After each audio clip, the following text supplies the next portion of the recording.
oradores que já pisou nessa terra. Ele deixa algumas marcas de um homem que realmente servia de verdade o Senhor. E esse homem era Davi. E aqui no Salmo 27, ele vai declarando aqui que o Senhor é luz, o Senhor é sua força, o Senhor protege contra os inimigos, mas ele faz um pedido. Talvez era o único pedido que ele poderia fazer dentro do contexto que ele estava vivendo, né? Porque alguns estudiosos dizem que esse salmo foi escrito ou na perseguição de Saul, ou quando enfrentava o golpe do seu filho Absalão. Eu não sei qual que faca que é pior, né? Qual espada é pior? A do sogro pela inveja, pela perseguição, ou o próprio filho se levantando contra o seu pai? Então esse salmo ele carrega algo muito precioso, e a gente não vai entender ele se a gente não viajar no tempo. Por isso talvez essa seria a única pedido que Davi poderia fazer, e ele escolheu uma coisa. Aleluia. Uma coisa peço ao Senhor, e a buscarei, que eu possa viver aonde? Todos os dias na casa do Senhor, e contemplar a formosura do Senhor, inquirir no seu templo. Aqui está a primeira marca de um verdadeiro adorador, de um verdadeiro servo, de um homem de Deus. Ele valorizava a presença de Deus. Ele valorizava o quê? A presença de Deus. Vamos dizer, ele valorizava a presença de Deus. Há outros textos como esse que mostram outros homens de Deus que valorizavam a presença de Deus. No Salmo 84, o Salmo dos filhos de Corá, ele começa mais ou menos dessa forma: quando são amáveis são os seus tabernáculos, Senhor dos exércitos. A minha alma anseia pelos teus átrios. E lá no versículo 10 o salmista vai dizer, os filhos de Corá, vai dizer o quê? Mais vale um dia na presença do Senhor do que 1000 em qualquer outro lugar. Mais vale um dia na presença do Senhor do que 1000 em qualquer outro lugar. Esse texto também mostra que os filhos de Corá aprenderam também a valorizar a presença de Deus. E aqui eu abro uma aspas, né? Quem eram os filhos de Corá? Os filhos de Corá são os que não caíram no deserto, não fizeram igual o pai. O pai era descendente da tribo de Levi, mas se levantou contra a liderança, se levantou contra Moisés e Arão. E o que aconteceu? Eles caíram no deserto. Eles caíram no deserto, eles morreram no deserto. Eles não contemplaram a terra prometida. Mas os filhos de Corá não seguiram o mau exemplo do pai. Eles preferiram a presença de Deus, preferiram seguir a palavra de Deus. Escreveram esse salmo maravilhoso, né? Hoje não deve estar acontecendo isso aqui, né? Mas eu posso falar porque eu não estou do lado de lá. Aqui eu posso falar, né, pastor João? Mas será que levitas estão realmente valorizando a presença de Deus, não se levantando contra os seus líderes? Porque o que eu mais vejo hoje são levitas que não têm compromisso, que não valorizam a presença. Extraordinários tocadores, instrumentistas, cantores, mas que não valorizam a presença de Deus. Desaprenderam a buscar a Deus, desaprenderam a orar, desaprenderam a jejuar, desaprenderam a se submeter.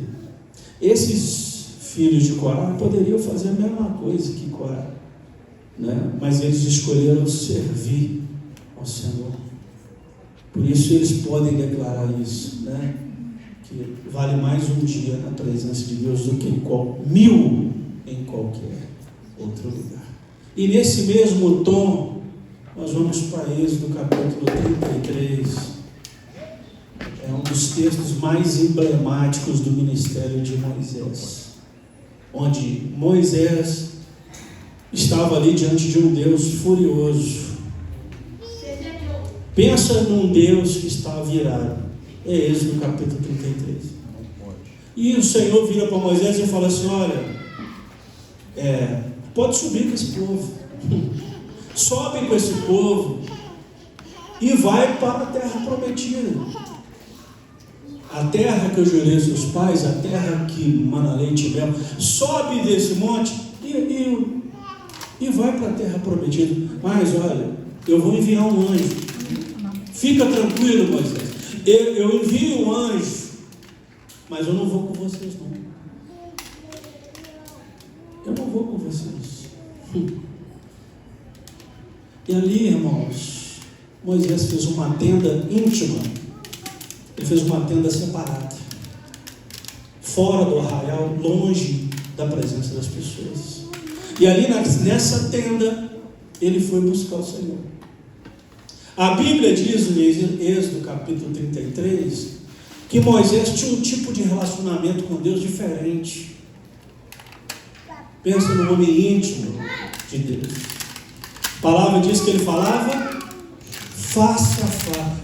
Moisés falava de um jeito mineiro, puxava uma cadeira para o Senhor. Puxava uma cadeira, falava face a face do Senhor.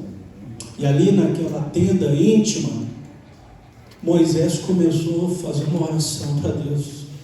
Senhor, se eu tenho achado graça, se o meu nome está escrito, e ele começa a argumentar com Deus, e chega uma hora que ele diz assim: olha, se o Senhor não for conosco, não nos faça arredar o pé daqui.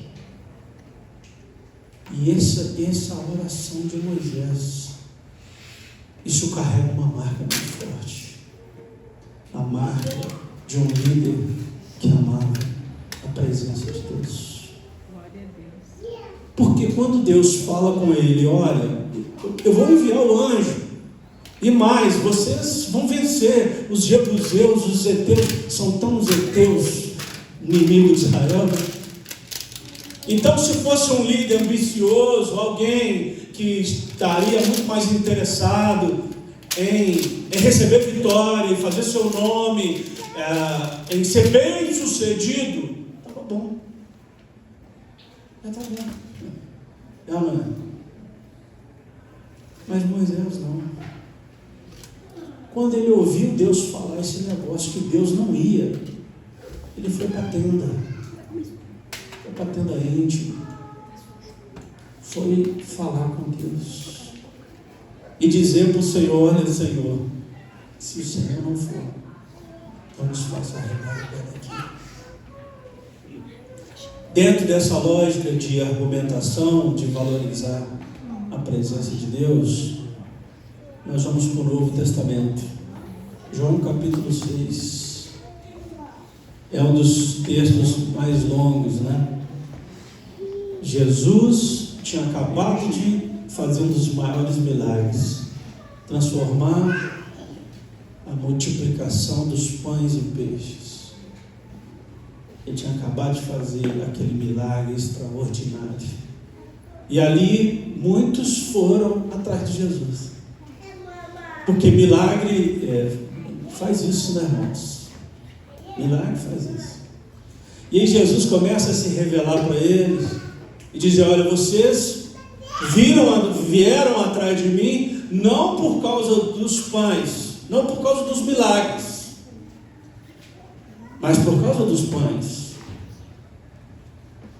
E Jesus começa ali a falar com eles e começa a dizer que Ele é o pão da vida, que os pais deles comeram o maná no deserto e morreram. Mas Jesus revela: eu sou o pão da vida, e aquele que comer de mim nunca mais terá fome. Jesus começa a falar e começa a ministrar o coração deles, e de repente o tom muda. Pastor João, o tom muda. Aquele tom amável, aquele tom de oferecer alimento, oferecer direcionamento, ele muda. E Jesus começa a dizer: olha, quem não comer da minha carne e beber do meu sangue não tem parte comigo. Os discípulos ouvem aquilo, começam a murmurar, porque estava gostoso, né? Seguir Jesus, transformar pães em peixes, multiplicação, milagre, sou o pão da vida. Quem que não quer isso? Né? Quem que não quer isso? É bênção. Mas Jesus endurece o discurso: quem não comer da minha carne e beber do meu sangue não tem parte comigo. E a Bíblia diz que depois desse discurso, eles murmurando um com os outros, dizendo: olha, mas esse discurso é duro. Quem vai poder seguir esse homem? E a Bíblia diz que alguns discípulos já foram embora. Alguns discípulos abandonaram quando Jesus fala daquela forma. E Jesus olha para os 12 e diz: olha, vocês querem ir embora também? Vocês querem também ir embora? E aí aparece Pedro e dá aquele discurso maravilhoso, né? Para onde iremos nós? Aliás, corrigindo, para quem iremos nós? Se só tu tens a palavra de vida eterna. Para quem iremos nós? Se só tu tens a palavra de vida eterna. Pedro entende ali, diante de abandonos dos discípulos, de um discurso duro que Jesus estava dando, que mais valioso é estar com o Mestre. Mais valioso, mais valoroso é estar com Cristo. E hoje, irmãos, aleluia, em tempos de tanta distração, em tempo que as pessoas, nós desaprendemos a buscar o Senhor, desaprendemos a clamar o Senhor. É tempo de valorizar a presença do Senhor. É tempo de buscar a presença do Senhor. Olha, eu não acredito em ministério que não busca o Senhor. Eu não estou falando de uma igreja, não. De repente Deus te chamou para você fazer algo extraordinário. Limpar um banco de uma igreja, receber alguém ali na porta, evangelizar, tocar aqui na frente, cantar. Eu não acredito no ministério que a pessoa não busca Deus. Isso tem tempo de validade, isso não dura, não. O que dura, uma marca de uma igreja, a marca de um servo, de um líder, de um homem de Deus, de uma mulher de Deus, que dura, é aquele que sabe valorizar a presença de Deus. Estamos vivendo tempos de desafios, tempos de muita distração. Aliás, desde que o mundo é mundo, tem distração. Desde que o mundo existe, tem distração. Mas hoje é diferente. Hoje é diferente. De repente, você percebeu que você já viu histórias de todo mundo da igreja. De repente, você ficou no telefone, você percebeu que já ficou ali 2 horas, 3 horas. E quando o telefone me manda uma mensagem assim, relatório do tempo que você ficou no telefone, eu peço a Deus perdão, porque eu estou gastando meu tempo. E muitas das vezes nós estamos gastando nosso tempo com inutilidade. E a gente poderia estar buscando ao Senhor. A gente poderia estar pedindo ao Senhor. buscando ao Senhor. Então eu volto lá no Salmo 27. Quando Davi diz: uma coisa pedi ao Senhor e a buscarei, que eu possa viver, morar todos os dias na casa do Senhor e contemplar a beleza da sua formatura e inquirir no seu templo. Eu consigo entender como esses homens valorizavam a presença de Deus e como é desafiador hoje as pessoas valorizarem a presença de Deus. Ninguém tem tempo para nada. Ninguém. O mundo mudou desde a pandemia. Parece que as horas, os minutos não são iguais, são diferentes. Mas a igreja, nós não podemos ser escravos disso. Nós temos que ter uma prioridade. Pensa se Deus hoje aparecesse para você e dissesse: olha, você tem um último pedido. Você tem um último pedido. E você vai fazer e eu vou realizar. O que você pediria? O que você pediria? Porque eu estou aqui conjecturando, não estou dizendo que o texto é assim. Mas eu acredito que Davi não teve muita escolha aqui não. Então ele pensou em algo que realmente tinha uma prioridade máxima na sua vida. Qual a prioridade máxima na sua vida? Da minha vida? Qual a prioridade máxima de uma igreja? Porque para uns, hoje os pastores estão sendo formados, nada contra, viu, pastor João? O sujeito faz um curso de publicidade, de marketing, nada contra, maravilha. Mas ele não quer estudar teologia, não. Não quer estudar a palavra, não. Qual é a prioridade? É o reino de Deus, a presença de Deus, e a igreja cada vez mais se distanciando do Evangelho. Igreja evangélica distanciando do Evangelho. Porque quando a gente fala de Evangelho, a gente está falando de Cristo, de valorizar a presença de Deus. Eu tenho certeza que para essa igreja ter 34 anos de idade, alguém, aliás, muita gente, pastor, valorizou a presença de Deus. Alguém orou de madrugada. Alguém estabeleceu um propósito de oração, de comunhão. Alguém estabeleceu prioridades espirituais, que é bom, não tem nenhum problema o sujeito ser formado em marketing, em direito, não tem nenhum problema, mas ele tem que ser formado na palavra, na oração, no clamor, Esses dias eu fui pregar na igreja de um pastor amigo igual nós, não, você é mais, ele é um pouco menos, mas é amigo também. E cheguei, a gente pregou, foi uma conferência de família, eu fiquei muito satisfeito de ir lá. Acabou o culto, ele me chamou para o gabinete, e aí ele me contou uma experiência, e que eu não vim aqui para reclamar nada, viu, pastor? Porque se pastor for querer pregar e reclamar, ele vai ter 10 dias para reclamar no púlpito, então é melhor não reclamar. Mas ele sentou comigo e disse: olha, eu estou tendo muita dificuldade aqui. Eu falei: qual que é, meu querido? Nós estamos tendo dificuldade do povo buscar Deus. Eu falei: bom, E assim, é uma coisa que não entra na minha cabeça.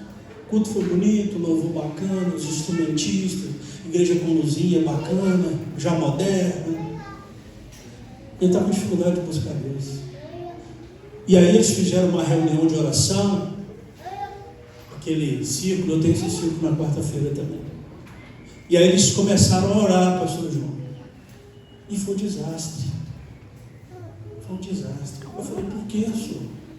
Porque a gente inventou de passar o microfone na mão de cada um. Pode orar, aleluia. E foi passando, né, aquele ambiente de compartilhamento de oração. E ele foi um desastre. Eu falei, por quê? Porque o povo, ao invés de orar, eles começaram a murmurar, atacar a igreja, falar mal da igreja, em oração. Eu falei, mas como é que pode isso? Que mistério é esse? Está para orar ou para falar mal da igreja? E aí o microfone ia passando e a esposa do pastor ia fazendo assim, Jesus de Nazaré.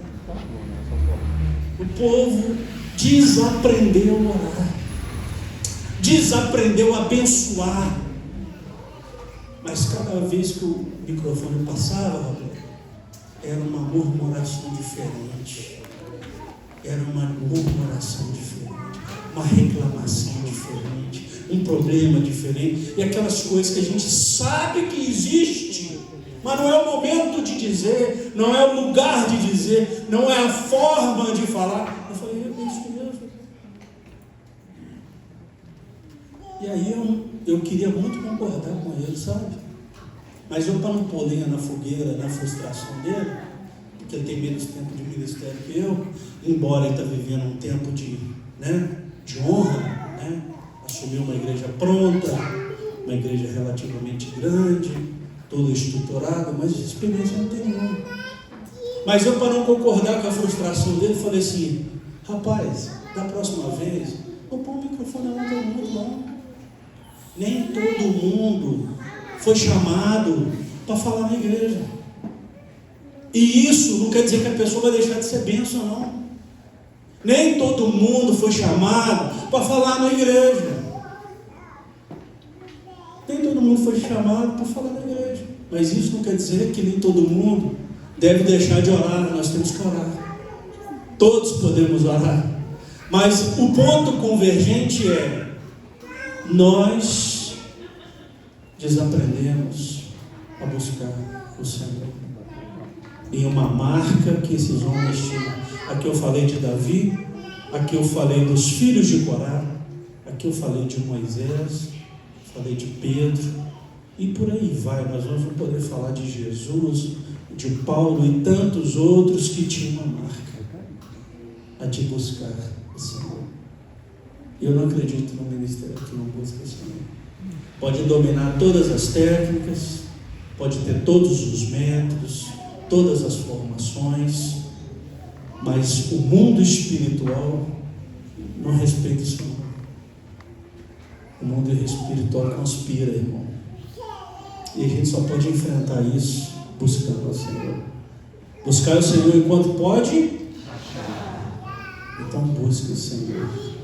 Peça ao Senhor. Valorize a presença. Quando eu falo valorizar a presença de Deus, eu não estou falando de um arrepio, não. Tem culto que você arrepia, aleluia. Tem culto que não arrepia, não, irmão. Tem culto que você vai, eu posso falar, você vai puto da vida, entendeu? E você sai de lá mais puto ainda. E louvado seja o Senhor. Você vai chateado, você vai cansado, mas você vai. Porque uma coisa eu pedi ao Senhor, e buscarei. Eu quero morar todos os dias na casa do Senhor. Eu quero contemplar a formosura do Senhor. Eu quero inquirir no tempo. Sabe o que significa essa palavra? Eu não sou um hebraísta, não. Sou um curioso. A palavra inquirir no tempo é uma palavra hebraica que vem de um verbo, de um termo, shadar, que é buscar diligentemente resposta. Buscar diligentemente. Quando a gente vem na presença de Deus, a gente quer o quê? Buscar a resposta. Eu quero conhecer o Senhor. Não acho que Deus se resume num arrepio, não. Tem culto que eu arrepio, choro, dá vontade de correr, parece que tem uma bomba dentro de mim. E tem culto que eu vou murcho, saio murcho, entro calado, saio calado, mas eu sei que o Senhor está. Eu sei que a presença dele ali está. Então, querido, valorize a presença de Deus. A marca do cristão, a marca de um servo, a marca de uma igreja é valorizar a presença de Deus. A segunda coisa nesse texto, que é uma marca de Davi, é uma marca que nós precisamos ter, é a confiança. Davi, eu já falei no início, que muito provavelmente tem escrito esse texto num período muito duro da sua vida. Um período que possivelmente estava sendo perseguido pelo invejoso Saul, seu sogro, ou sendo traído pelo seu filho Absalão. A gente não sabe exatamente a data, mas provavelmente está esses dois episódios, né? E se tem uma coisa que é muito difícil na vida da gente, nem tudo é pecado não, viu? Eu não sei qual que é a teologia que você segue, a teologia da culpa, tudo que você está vivendo é porque você peca, porque alguém pecou, mas eu vou dizer uma coisa a vocês: faz parte do processo as lutas. Faz parte do processo os inimigos. Faz parte do processo. E quanto maior é o seu ministério, o seu chamado. E aí, quando eu falo ministério, não pensa só em igreja, não. Viu? Você pode ter um ministério que é o mais sublime que existe na terra: ser pai, ser mãe. Existe ministério com esse. Esse é o ministério mais sublime que um homem pode ter. Né? Ah, pastor, mas isso aí não está lá dentro do hall de dons de 1 Coríntios. Nem tudo está dentro do hall de 1 Coríntios e 2 Coríntios. A gente tem que entender que a paternidade, a maternidade é um propósito eterno, uma coisa extraordinária, né? E as lutas fazem parte desse processo de servir o Senhor. Nem tudo é pecado. Nem tudo a pessoa está vivendo porque ele fez alguma coisa errada, ele desagradou a Deus e Deus está ali punindo ele. Não, mas uma coisa é certa: cada vez mais que você cresce, seu ministério é maior, sua influência é maior, mais lutas você vai ter. As lutas de Davi não é as lutas que eu passo, as lutas que o pastor João passa não é as lutas que você passa, mas uma coisa é certa: todos nós enfrentaremos lutas, levantes, inimigos, todos nós. E isso coloca em xeque nossa confiança no Senhor. Isso coloca, não? Porque confiar em Deus quando está tudo a maravilha é bom demais. Confiar em Deus quando está tudo dando certo é até mais gostoso louvar, né? É até mais lindo louvar quando está tudo dando certinho, tudo encaixando, né? Aleluia. E quando a igreja está vazia? Você é daquele que vai murmurar? Não está vindo ninguém não, pastor. Esse povo não quer saber de nada não. Você vai confiar no Senhor. Quando aparece uma enfermidade, quando aparece um problema que você não esperava, uma doença, um problema no trabalho, um problema na justiça, um problema financeiro. E aí? É nessas horas que a nossa confiança, essa palavra pesa, né? Que para mim a palavra mais fiel à fé é confiança. É a palavra mais fiel. A palavra confiança também, ela tem um termo no hebraico, e ela significa esticar. E o Senhor permite a gente esticar, né? Para ver se a gente suporta, se a gente crê, se a gente confia. Davi estava ali dizendo isso. O Senhor é a luz. Senhor é a minha salvação. De quem temerei? De quem recearei? O Senhor é a luz. O Senhor me esconderá no seu tabernáculo, no seu pavilhão. O Senhor é meu refúgio. Você pode confiar assim, irmãos? Vivendo em tempos difíceis, em tempos de lutas, em tempo que você não planejou. Aliás, ninguém planeja uma luta. Quem planeja uma luta? Quem planeja uma enfermidade?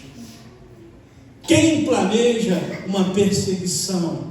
E é bonito, né? A gente está aqui pregando, eu estou aqui ministrando ao coração de vocês, eu estou falando que tem que confiar, aleluia. E quando é comigo? E quando é comigo? Eu me lembro que quando a minha filha saiu de casa, minha filha mais velha, tem algumas coisas que Deus permite e balança a fé da gente, né? A minha filha saiu de casa. Eu não tinha muita gente para ligar não, mas eu liguei para o pastor João. Liguei para ele desesperado, revolta. Era um misto de sentimento. Revolta, frustração, desespero. Eu falei, meu Deus, o que eu fiz para passar isso? Eu ensinei essa menina. Ela está na igreja desde que nasceu, está aí, está aprendendo a palavra. Como é que ela faz uma coisa dessa? E ali eu fui aconselhado pelo pastor João, que para mim, nesses anos todos, eu não ouço a voz audível de Deus, não. Eu acredito que Deus, Ele usa as pessoas. E o João foi um instrumento de Deus naquele dia, para trazer confiança no meu coração, para trazer alívio no meu coração. E foram 90 dias de muito amargura, 90 dias de pensar muita besteira, mas o Senhor trouxe ela de volta. O Senhor trouxe ela de volta. Mas eu estou citando experiências como essa que fazem balançar a nossa confiança no Senhor. E muitas das vezes o inimigo usa essas lutas, as coisas que a gente não controla, porque tem um monte de coisa que não controla. Eu aprendi isso. Eu achava que eu controlava. Hoje eu sei que eu não controlo quase nada, né? Mas a gente tem essa mentalidade de achar que a gente controla as pessoas. A gente controla aquele irmão que não quer servir mais no ministério. Não controla. A gente controla aquela pessoa que diz que está desanimada. A gente não controla. A gente não controla aquele irmão que não respeita, não admira o nosso ministério. A gente não controla. É ou não é? Mas a gente precisa confiar que o mesmo Deus que nos chamou é o mesmo Deus que vai nos aprovar, que vai nos capacitar, que vai nos direcionar. E a confiança de Davi é uma marca. A confiança em tempos de inimigos, em tempos de luta, em tempo de o sogro se levantando, em tempo do filho se levantando, e a mesma confiança que a gente precisa ter. Vai acontecer coisas com você, não estou profetizando não, viu? Não estou profetizando, mas é uma realidade. Vai acontecer coisa com você que vai precisar da sua confiança em Deus. Ao longo da sua caminhada, você vai começar a servir, está servindo a Deus. Nem tudo vai acontecer porque você falhou, não. Você não foi crente, não. Nem tudo é moral, não. Mas é pedagógico, né? Deus tem propósito. E os propósitos de Deus têm processos. Os processos são dolorosos, irmão. Processos são dolorosos. Existe processo fácil. Quando Josué conquistou a terra, aí Moisés já foi. vem a sucessão, vem Josué, eles entram na terra prometida, né? Eles foram, Josué e Caleb, e todos os homens menores de 21 anos e acima de 60 anos entraram na terra prometida, mais as mulheres, né? Porque tem gente que fala, só Josué e Caleb. Não, Josué, Caleb, os menores de 21 anos que não podiam guerrear, as mulheres, as crianças e os idosos entraram na terra prometida. Começou ali uma nova nação, uma nova geração. Deus prometeu lá atrás que eles iam conquistar a terra, não é? Mas ele conquistou com 80 anos. Ele dividiu a terra, a promessa foi concretizada. Ele tinha 80 anos. E Josué fala: olha, o meu vigor permanece o mesmo, a minha confiança permanece o mesmo. Olha, irmão, não deixa os tempos, os anos, as dificuldades, os momentos abalar sua confiança no Senhor. Não deixa nada, nem ninguém, nem Saul, nem Absalão abalar sua confiança em Deus. Nem problema, nem irmão murmurador, nem irmão fofoqueiro. Não deixa ninguém abalar sua confiança em Deus. Não deixa momentos, né? Não é clichê não, viu? Talvez o momento que você está vivendo agora pode ser que não seja o melhor da sua vida, mas esse não é o seu destino final. Deus é especialista em mudar histórias. Deus é especialista em mudar cenários. Deus é especialista em curar, em libertar, em restaurar. E por fim, a última palavra que eu vejo de uma marca em Davi, no Salmo 27, é que ele diz que nós deveríamos esperar no Senhor. Diz o Salmo 27, espera no Senhor, anima-te, e Ele fortalecerá o teu coração. Espera, pois, no Senhor. Espera no Senhor. A última palavra que marca o ministério de Davi é a palavra esperança. E esse é o último tópico aqui dessa mensagem. Espera no Senhor. Esperei com paciência no Senhor e Ele me ouviu, me tirou de um largo horrível. O Senhor, Ele ouve quem espera. Até para orar a gente tem que saber esperar, né? Até para orar, né? A gente quer as coisas, nós somos muito imediatistas.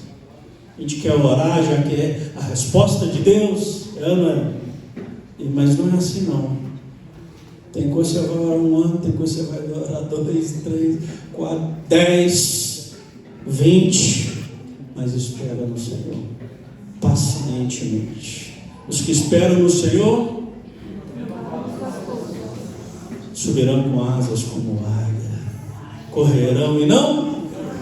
Aleluia. Que o Senhor renove as forças desta igreja. Que o Senhor renove a esperança dessa igreja, desses irmãos. Se você chegou aqui sem esperança, sem confiança, espera no Senhor. Anima-te e Ele fortalecerá o seu coração. A esperança que vê não é esperança, né? A gente espera aquilo que não vê.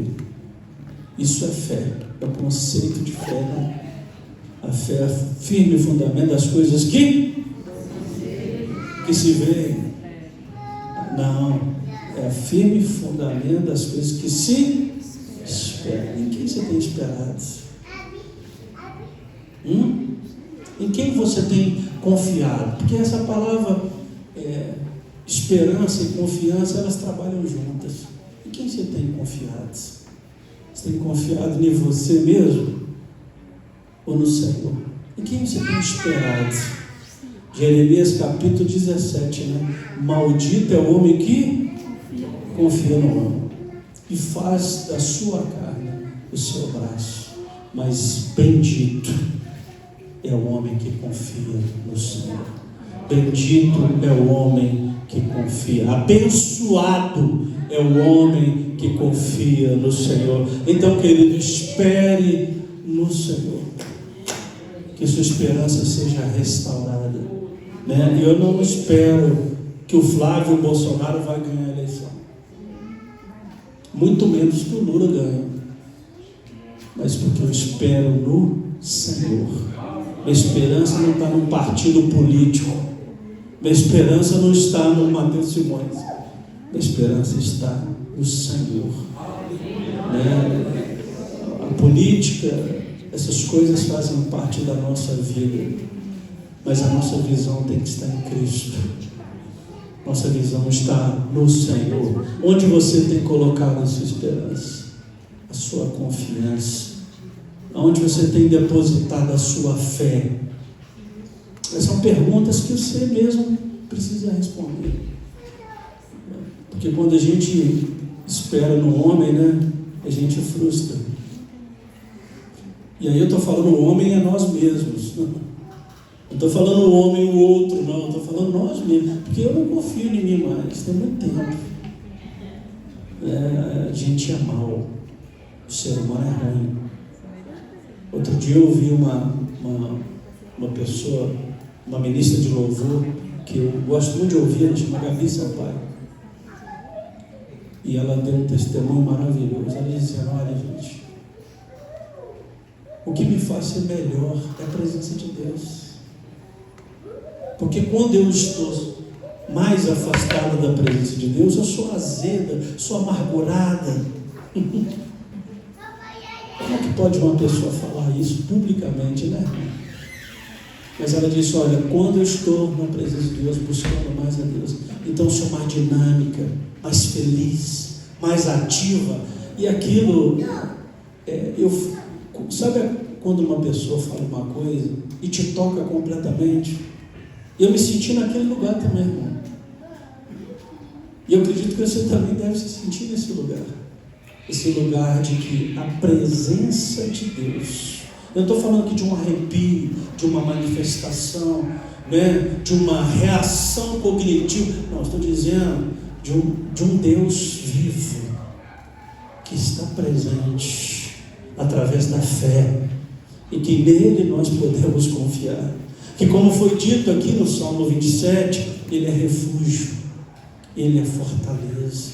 Por isso que Davi fala isso. Por isso que o último pedido de Davi foi esse: uma coisa pedi ao Senhor, e ela buscarei, que eu possa morar todos os dias na casa do Senhor e contemplar a sua formosura e inquirir no seu templo. Que esse seja a identidade dessa igreja. Essa igreja saiba valorizar a presença de Deus. Que essa igreja saiba valorizar cada culto, cada reunião de oração. Que os músicos, os cantores, quem ministra, quem recebe, saibam dar valor a cada oração, a cada pedido, a cada chamada de jejum. Que essa igreja confie no Senhor. Confie no Senhor. Hoje vocês estão aqui festejando, celebrando 34 anos. E eu tenho certeza que só chegou aos 34 porque teve fé, teve confiança. Porque ministério é muito difícil. Ministério tem momentos bons, momentos de colheita, mas a sua maior parte são momentos de plantio. E quando você planta chorando. Quando você planta gemendo. Ninguém está vendo. Não tem resultado. Não tem cenário positivo. Mas você está ali, ó. Você está crendo que alguém pode se converter. Que uma alma pode ser salva. Que através da sua vida, através da igreja, o Senhor pode resgatar alguém da mão do Satanás, do inimigo, das drogas, não é? E por fim, Eu ministro esperança nessa igreja. Que o Senhor renove a esperança dessa igreja. Que o Senhor renove a esperança do pastor João Soraya, dos músicos. Que o Senhor renove a esperança de cada membro dessa igreja. Que venha dias melhores. Que venha dias abençoados. Aleluia. Louvado seja o nome de Jesus.